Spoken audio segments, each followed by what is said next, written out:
How did we come to Jesus Christ as God? How did he become number one suspect? And how, when anybody who is truly seeking God unbiasedly will appear to biasly be seeking Jesus? We're about to go through it right now. Before the journey, there was an investigation on the existence of God, right? And the point of that investigation was so that we can all start at the same point. No matter how knowledgeable of the spiritual things you are, no matter what you claim to know, if you a super Christian, a baby Christian, an atheist, a super witch, it don't even matter. That investigation concluded with this simple equation that's as simple as 2 + 2 = 4. Nothing cannot produce plus the whole of creation equals a creator. Yes, we live in a conundrum in this reality where you cannot deny God. It's impossible. Because nothing cannot produce and we exist, the whole of creation exists, there is a creator. Now, that is only 50% of the answer to does God exist? Because by a creator of the universe being an absolute truth, the subject sitting in the place of creator of the universe has some has to be's. This is not a hypothesis. This is not theoretical. This is absolute and truth. There are has to be's for the creator of the universe. Now,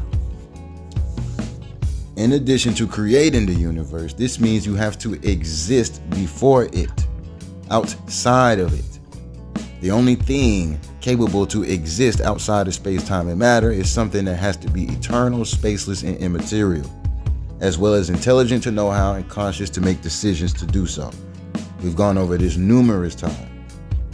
By God being creator of the universe, God is also absolute and God is also truth. Where did God come from? This is the understanding of the subject that is called creator of the universe. Now, religion. I'm moving quickly because a lot of this we already spoke about. We already mentioned before. Religions agreeing, all religions agreeing that God exists are in a general state of sources containing knowledge referring to God. Does that make sense? Did that make sense? What I'm saying is, in a general sense, we can give all religions that believe there is even a God at all a 50-50 ratio of being a source where we can get information about God. This just means all we have to do is observe and test their claims. We literally can take their claims to be something to observe and test. If they claim God exists, they're in the 50-50 ratio. Now, this is where we come into a huge problem. I'm really not even sure a problem for who. It just depends on how you're looking at it. There are too many religions in the world to truly dedicate yourself to, because you would honestly be contradicting. You'd be a walking contradiction if you said that you dedicate yourself to all religions. That's just you'd be a walking contradiction. You'd be a lie. So in order to find which religion do we want to sift information from based on their claims, we had to make a criteria. Now the criteria that we chose was number one. Let me pause real quick. The goal isn't to say you're wrong, you're lying. That's not the goal. The goal is we want to choose a religion that actually has claims to know who God is, what God is, and actually has a relationship. That's what we want. That's what we're looking for. So number one, the religion that claims belief in one uncreated creator is the first criteria that we are looking for. A religion that claims belief in one God, because God is the creator of all things, is the origin of all things. All means all. So you can't have two alls. If there's two alls, it means somebody lying. All right, so that's the first criteria. The second criteria is the religion that focuses on a relationship with that uncreated creator. Does that make sense? Is that fair? Here's the crazy part. Out of all religions in the world, the 4,000 plus religions in the world, only 3 have belief in one God. Out of the 3, only 2 focus on an actual relationship with that God.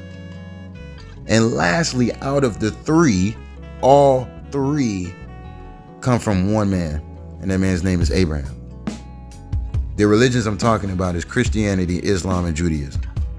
Out of the 3, 2 are the top religions of the world. The only reason any other religion was not included in this criteria is because they do not focus. I didn't say they don't have, I didn't say nothing. I said they do not focus on relationship, or they don't even focus on one God being the God of all. Simple enough, right? Judaism and Islam refute Jesus Christ as God, yet Judaism is the Christian Old Testament teachings, and Islam, the opponents to Christianity, confirm Jesus was a real person. So out of this simple information, we easily conclude Jesus Christ is the number one suspect because he's mentioned to exist in the opponents of Christianity.